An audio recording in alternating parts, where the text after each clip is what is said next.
Last episode we did this. Oh my goodness.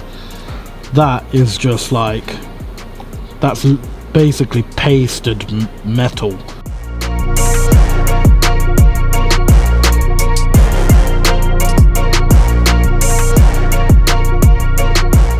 Today we're going to be putting the engine onto the engine stand, taking a few more bits off. I might take the aircon compressor off, flywheel, just to reduce the weight a little bit. Once it's on the stand, we're going to turn the engine over so that the sump is on top right in front of us. Whip the sump off, oil pump off all the pipes, and then we'll be able to see. So this will determine if the engine is scrap or we're going to rebuild it. Let's find out. I've been wanting this forever. I've been in the field with whatever they throw at me. Brush it off, pick myself up, moving on to the better. Hey. Ain't no errors, baby, it's a new era. I wake up early, feeling rich like I'm Kesha. I get to the paper, boy. Extra, extra. Walk with me, you know that I got it. Come with me, let's take a trip to the islands. We up on the jet, we'll do more than just fly on it. Stand on that hill, you gon' die on it. Boom, boom. Baby, I'm not one of them, you should try on it. Miss me with all that, I'm on it and next. Now the engine is on the stand. Just before, with the help of my people, I turn it over so that the sump is on the top. Got this new little toy here, it's a boroscope. Now many of you are probably looking at this thinking, what a crazy freaky tool. Green on it. So I thought while the plugs are out, we'll just send it down the bores and just have a look at what we've got. So that's where your spark plug usually goes into. We're going in. Whee! Hold on. Yeah. Yeah. And that is the top of the piston. So good way to check everything here, look. We can see if any of the pistons are cracked, if there's any like untoward behavior with the lining of the bore. And that looks pretty decent. So we're just going to quickly go down the rest of them and see it as well. How would you know if it didn't look normal? It would literally just be like that. I was going to say that doesn't look great. That looks so that's obviously either got a lot of fuel or water in it. Don't forget we came to it and the plugs were out, so it just looks like a bit of fuel, that does. Let's go down this one.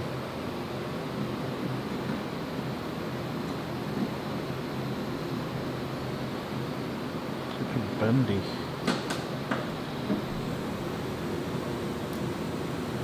I'm in. Well, that looks clean as any. It's beautiful. Look at it. So that's where the pistons have been going up and down. Is that that's bad? Where that's the valve seats. Look. Is that bad? What, that? No. That no. That's fine. It's just obviously you don't know how long it's not been running for. You see, so it's had no oil go up and down there.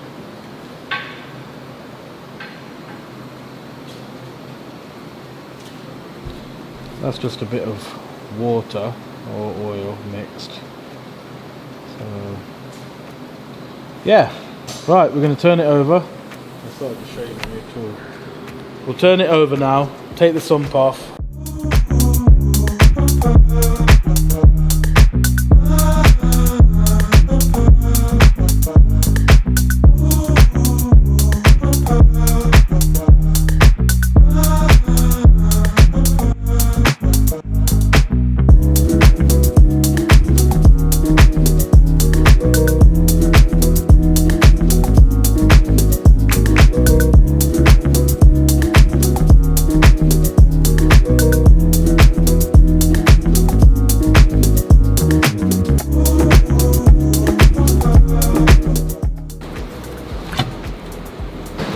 Lift it off now. Are you ready for this? I've been saying it all along. Rod bearings is a problem. Let's see how bad it is.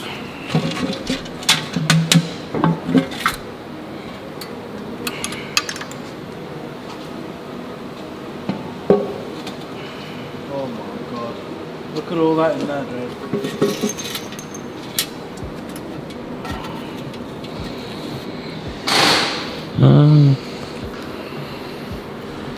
It's like Salt Bay.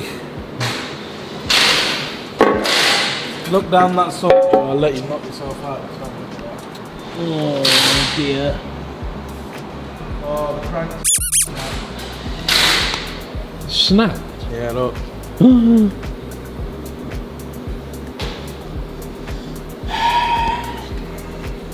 So, ladies and gentlemen, the future of this engine is not a good one. The crankshaft has snapped. Now, the issue you have is, even if we strip any further now and start taking the crank, I mean, just look at that. Pass me that magnet from there, Joe. Jane. Oh my God. Look at that. Look. That is the oil pickup pipe, okay? That picks up oil. So the moment this has gone like that and starved it, gagged it from oil, the rest of the engine is now starved of oil.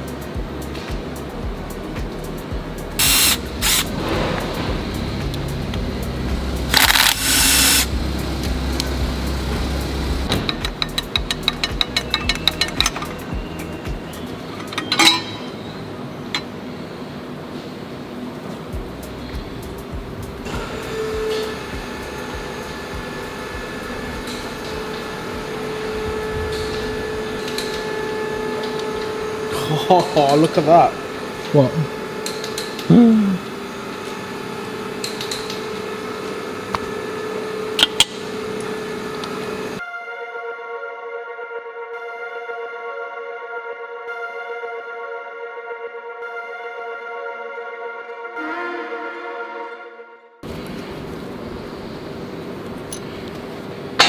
ACL bearings. So someone has done the bearings in these.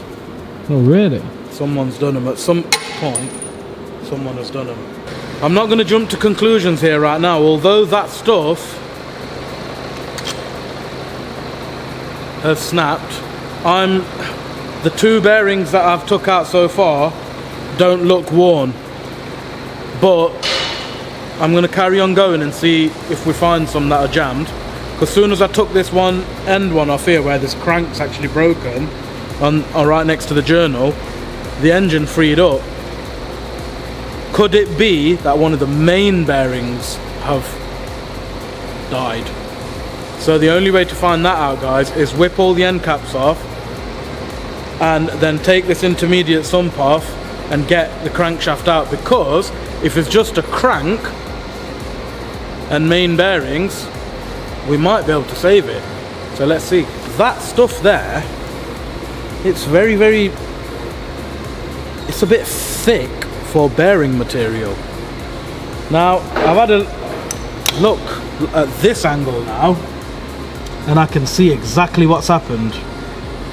Them shavings are actually from this intermediate sump there, and you can see that, how it's gouged its way in there. Look at that. Yeah, the big lip. Yeah, if I get my... Oh, it's so sharp as well, yeah. If I get this pick, right, and if you see this end, look, so this piece here, ladies and gentlemen, is the intermediate sump. You can see the divide there. That's the bottom of the block, and that's the intermediate sump. Then the sump comes. So this is like another sump. Look at that. That's nice and smooth. I've ran my pick across it, and it's nice and smooth. Look at this side. Look. Watch the step in a minute. Look at that. And that's because if you look straight down there, Joe, look at the angle of this, guys. Big gap there, no gap here. It's snapped, gone bent, caught this, jammed up. That's the reason this engine has failed. The bearings, every one I've took out so far, look okay. So this is two parts of the oil pump. I've just took this side off. Now I can see it from here, but you can't. When I take this side off, be ready. That, ladies and gentlemen, is the main bearing, and I'll tell you that for free now, that the crank is absolutely effed. That's jammed up. That's jammed up, locked. It's jolted, it's cracked here, and the engine has seized. That's the reason for the seizure. is seized because of that. Now people are going to be asking on the other side of the screen, why is that happening to you? You keep saying rod bearings, rod bearings. Look, the rod bearings have been done on this, but poor maintenance is the biggest killer of these engines, guys.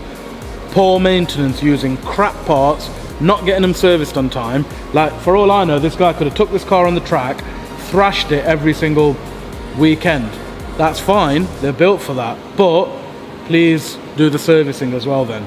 You're not going to follow the normal service schedule if it's a track car, are you? You should be servicing that car at least 5,000-6,000 miles minimum, maybe even less, with the right oil.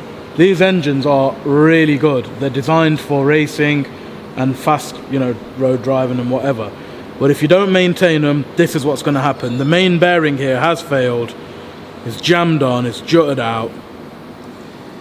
Now, a few of you are probably thinking, well, Imti, you can easily repair this. I can repair this, no problem. But I'm not stupid, and I'm not a multi-millionaire that's going to throw my money on this. It is not economically viable for me to go out now and buy a block with a crank, because it's the price of a good running engine that I can get for £5,000-6,000. A crank is around 3.5-4 grand. A block, you don't even want to know, but you're going to be 8-9 grand even before you've started. What's the point? There is no point. I'm not going to prove anything to anyone. We can strip this, we can rebuild it, no problems. But it's not financially viable and economically viable to do that. And if you've got this situation, I would do exactly what I'm about to go ahead and do. I'm not going to strip this engine any further, guys. I hope you've learned a lot. I have. This engine is now scrap. I'm not going to use it. We may be able to take some bits off it. We'll strip it in our own time. We cannot move forward with this engine. I'm going to go now, make some calls and try and source a good low mileage engine. When we do find it and it comes back, we will put it exactly like this on a stand, and we will be taking the sump off, checking the bearings, spinning it all over and maintaining it, putting it back in the car and get this dead car back to life. So I hope you've enjoyed the series so far and you're liking our content. Please like, share and subscribe. We're going to see you in the next episode. Fingers crossed I find an engine and we get this E92 M3 running back up on all 8 cylinders. See you for the next episode.